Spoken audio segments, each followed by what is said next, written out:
আমরা কেন বাইরে আসি, রেমিটেন্স বাংলাদেশে দিই, আমরা বাংলাদেশ সচ্ছল রাখি।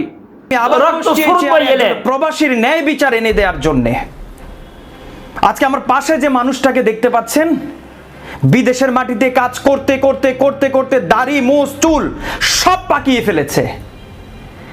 ছোট বয়সে বিদেশে গেছে, বড় কোন দিক দিয়ে হয়েছে এই মানুষটা বলতেই পারবে না। কারণ পরিবারের অভাব অনটন, ছেলে সন্তানকে মানুষ করতে হবে, এই চিন্তায় চিন্তায় নিজের জীবনটাকে প্রবাসের মাটিতে জলাঞ্জলি দিয়েছে। আজকে এই প্রবাসীটা কি বলতে চায় আপনারা কি শুনবেন?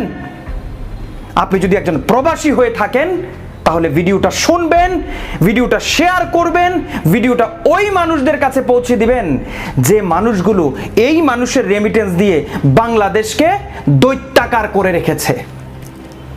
বাংলাদেশের মানুষ ওই বড় বড় চেয়ারে বসে বড় বড় অট্টালিকা বানিয়ে ফেলেছে, কোটি কোটি টাকা খরচ করে বিদেশের মাটিতে বাড়ি বানিয়ে ফেলেছে, কোটি কোটি টাকা খরচ করে গরু কিনে ছাগল কিনে এই মানুষদের রেমিটেন্সের টাকা দিয়ে। আর আজকে মানুষের কথা শোনার মতো কেউ নাই।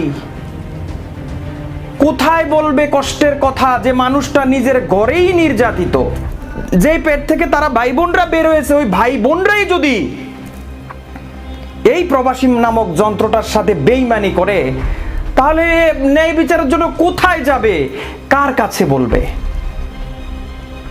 শুনুন, এই মানুষটার কষ্টের কথা শুনুন। এবং আপনিও যদি নির্যাতিত প্রবাসী হয়ে থাকেন, আপনি যদি এই প্রবাসীর জন্য আপনার মনটাও কাঁদে, এই প্রবাসীর ভিডিওটা শেয়ার করে ওই ঊর্ধ্বতর কর্মকর্তাদের কাছে পৌঁছে দিবেন, পুলিশ প্রশাসনের কাছে পৌঁছে দিবেন, সমাজে যারা অর্থের বিনিময়ে কি করে বিচার করে তাদের কাছে পৌঁছে দিবেন, যে প্রবাসীদের সাথে যাতে তারা বেইমানি না করে, প্রবাসীদেরকে যাতে ন্যায় বিচার এনে দেয় সেই ব্যবস্থা যাতে করে, এই ঘটনার সুস্থ তদন্ত করে যদি এই মানুষটা অপরাধী না হয় তাকে অবশ্যই ন্যায় বিচার এনে দিতে হবে। আর যদি সে অপরাধী হয় তাকে শাস্তি দেন। আমরা এমন প্রবাসী চাই না। তো বন্ধুরা, আসুন আমরা শুনি ওনার কাছ থেকেই ওনার জীবনের দুর্দশার চিত্র। আমার নাম মোহাম্মদ মোশাররফ হোসেন, আমি কুয়েত প্রবাসী, গ্রামের বাড়ি বাইসকরা পোস্ট চৌমোহনী বাজার, ইউনিয়ন ৪ নং শ্রীপুর, উপজেলা ১৪ গ্রাম, জেলা কুমিল্লা। আমার বাপের ৭ ছেলে ৩ মেয়ে। আমার বাপে আমার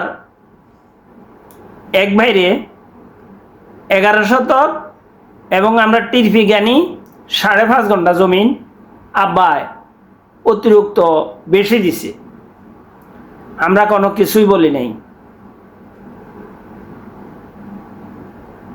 আব্বা আমাদেরকে ৪২ জায়গা একটা জায়গা কাওলা দিছে, আমি এবং মমিন মতিন ৩ ভাইয়ের, আব্বার ৩ ছেলের নামে।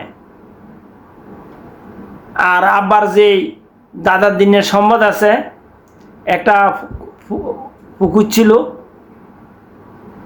একটা পুকুর না, একটা ছোট খাত ছিল, এটা আমরা বরট করাই। ওই জায়গাটা আরেকবার হিসাব পাইছি, এটার ৩ ভাগ করছি। ৩ ভাগ করি, এটার এক অংশে আব্দুল মতিনে ঘর দুয়ার করি এবং এটা দখল করে। আর আব্দুল মমিন এবং আমি মোশাররফের জমিন আমার বন্ডকে আনি, আমি এটার গাছ গাছরা লাগাইছি রাখছি। এবং আব্দুল মতিন ওই যে ৪২ জায়গায় যে জমিনটা আমি আমরা আব্বা রেস্টুরেন্টে দিছে, ওই জায়গাটা আব্দুল মতিনে পুরোটা দখল করছে। এবং অ্যাকচুয়ালি দেখো আরেকবার আব্দুল মতিনে দখল করতে, পুরোটা জায়গা দখল করতে চায়। এই জন্যে আমার জায়গার উপরে হামলা, আমার ছেলের মারি এবং আমার স্বাস্থ্য ভাইয়ের ভাতিজারা, স্বাস্থ্য ভাইয়ের বউর উপরে আক্রমণ, স্বাস্থ্য ভাইয়ের উপরে আক্রমণ, আমার ওয়াইফের উপরে আক্রমণ, আমার ছেলের বউর উপরে আক্রমণ, কেন? আমি বাংলাদেশে রেমিডিস দিই না, আমি রেমিডিস যুদ্ধ না। আমরা যারা বাইরে আছি, প্রবাসে আছি, আমরা অর্থ বাংলাদেশের চাক্কা করে না, বাংলাদেশ সচ্ছল থাকে না। কেন আমাদের উপরে এই অত্যাচার অবদস্ত?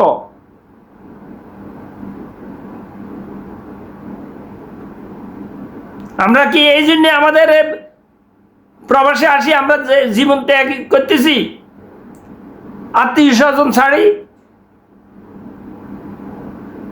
এটাই আমাদের অন্যায়। আমরা কেন বাইরে আসি, রেমিটেন্স বাংলাদেশে দিই, আমরা বাংলাদেশ সচ্ছল রাখি, আর বাংলাদেশের যারা আছে তারা লুটি কাটি মারি ধরি আমাদের ফ্যামিলি নির্যাতন করে গেলাম।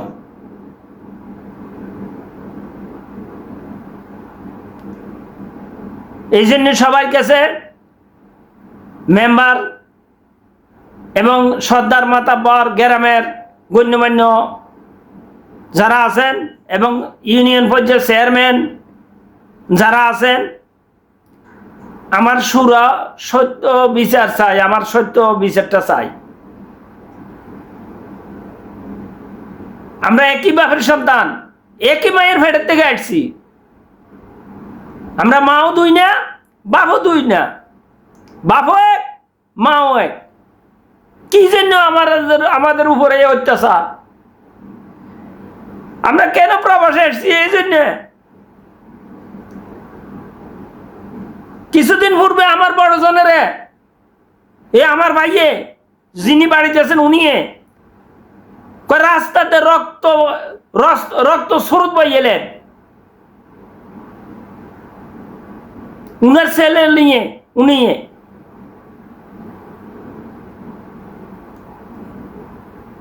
উনার ছেলেরা কি করতেছে বাংলাদেশে থাকি?